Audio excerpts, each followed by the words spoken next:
So Bigg Boss season 12 winner Gilli ಅವ್ರು ನಮ್ ಜೊತೆ ಇದ್ದಾರೆ. ಮೊದಲ ರಿಯಾಕ್ಷನ್ ನ್ಯೂಸ್ ಅವ್ರ ಜೊತೆಗೆ ಮಾತಾಡ್ಸೋಣ. ಗಿಲ್ಲಿ, ಕಂಗ್ರಾಚುಲೇಷನ್ಸ್, ಒಳ್ಳೇದಾಗ್ಲಿ. ಗಿಲ್ಲಿ ಗೆಲ್ಲಿ ಅಂತ ಎಲ್ಲಾ ಕಡೆ ಬ್ಯಾನರ್ ಮಾಡ್ತಿದ್ವಿ, ಅದ್ರ ತಕ್ಕನಂತೆ ಗೆದ್ದಿದ್ದೀರಿ, ಎಷ್ಟು ಖುಷಿ ಇದೆ ಅಂತ? ಅಯ್ಯೋ ಅಣ್ಣ, ಮಾತಾಡೋಕೆ ಐತಲ್ಲ ಸತ್ಯವಲ್ವೇ. ನಾನು ವಿಡಿಯೋ ನೋಡ್ದೆ, ಇಲ್ಲಿ ಅಲ್ಲಿ ಇರ್ಬೇಕಾದ್ರೆ ಅವರು ಬ್ಯಾನರ್ ಎಲ್ಲ ಹಾಕೊಂಡು ಇದೆಲ್ಲ ಹಾಕೊಂಡು ಸತ್ಯವಲ್ಲೂ ಅವ್ರ ಋಣ ತೀರ್ಸಕ್ಕೆ ಆಗುಲ್ಲ ಅಣ್ಣ.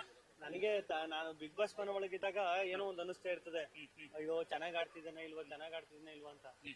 ಹೊರಗಡೆ ಬಂದ್ಮೇಲಂತೂ ಅಪ್ಪ ಸೈಕ್ ಆಗ್ಬಿಟ್ಟೆ ಕಾಣ ಸತ್ಯವಲ್ಲು.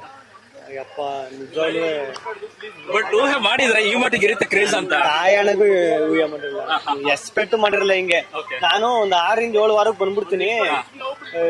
ನನಗೆ ಬಿಗ್ ಬಾಸ್ ಮನೆ ಹಿಂಗ ಕೂಡಾಕೋದು ಇದೆಲ್ಲ ನಂಗೆ ಆಗುದ, ನಾನು ಬಂದ್ಬಿಡ್ತೀನಿ ಅನ್ಕೊಂಡಿದ್ದೆ. ಅಯ್ಯೋ ಹೊರಗಡೆ ಬಂದ್ಮೇಲೆ ಒಂದ್ ಆಯ್ತಲ್ಲಣ್ಣ, ಸತ್ಯವಲ್ವೇ ಯಪ್ಪ ಸತ್ಯ.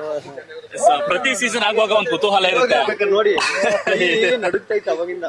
ಅಲ್ಲ, ಪ್ರತಿ ಸೀಸನ್ ಆಗುವಾಗ ವಿನ್ನರ್ ವಿಚಾರ ಬಂದಾಗ ಒಂದಷ್ಟು ಕುತೂಹಲ ಇರುತ್ತೆ. ಬಟ್ ಈ ಸರಿ ಒನ್ ಸೈಡೆಡ್ ಗಿಲ್ಲಿನೇ ಗೆಲ್ಬೇಕು, ಗಿಲ್ಲಿನೇ ಗೆಲ್ಲೋದು ಅನ್ನೋಂಥದ್ದು.